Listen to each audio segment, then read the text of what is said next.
बिस्मिल्लाहिर्रहमानिर्रहीम। Daily news network के साथ मैं हूं आपकी होस्ट आमना तबस्सुम और आज हम बात करेंगे महंगाई पर। आम आदमी जो कि अशियाए खुर्दनोश से अपनी ज़रूरियाते ज़िंदगी को पूरा करता है, जब यही अशियाए खुर्दनोश महंगी हो जाती हैं तो आम आदमी का जीना मुश्किल हो जाता है। अशियाए खुर्दनोश की बात की जाए तो रोटी, आटा, चावल, दालें, फल, सब्जियां सभी की कीमतें आसमानों से बातें करने लगी हैं, जो कि आम आदमी की कुव्वते खरीद से बाहर होती जा रही हैं।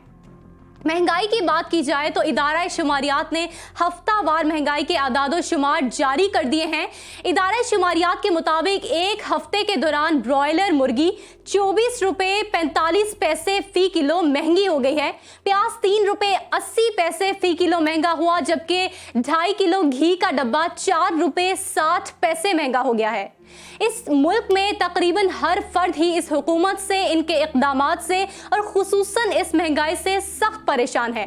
इस मुल्क में अमीर लोग अमीर तर तो हो ही रहे हैं, लेकिन गरीब लोग भी गरीब तर होते जा रहे हैं और जो मजदूर तबका, मुतवस्सत तबका जो कि डेली बेस पर जिन्हें कमाना पड़ता है, उन लोगों के लिए 2 वक्त की रोटी भी मुश्किल हो चुकी है।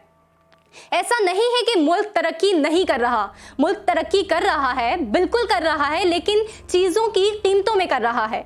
जबकि हुकूमत का कहना है कि ऐसा करके मुल्क के कर्जे उतारे जा रहे हैं।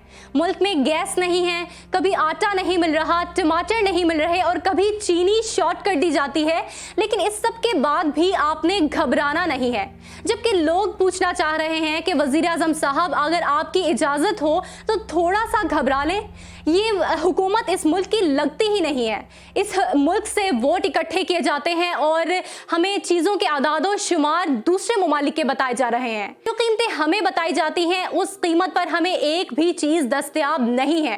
हुकूमत वक्त को चाहिए कि महंगाई को बिल्कुल ख़त्म करके अवाम पर इतना बड़ा एहसान ना करें, लेकिन चीज़ों की कीमतों में कम अज़ कम इतनी कमी कर दें कि आम आदमी को 2 वक्त की रोटी मैसर आ सके। इसी के साथ अपनी मेज़बान आमना तबस्सुम को इजाज़त दीजिए। अगले प्रोग्राम में मिलते हैं। अल्लाह हाफ़िज़।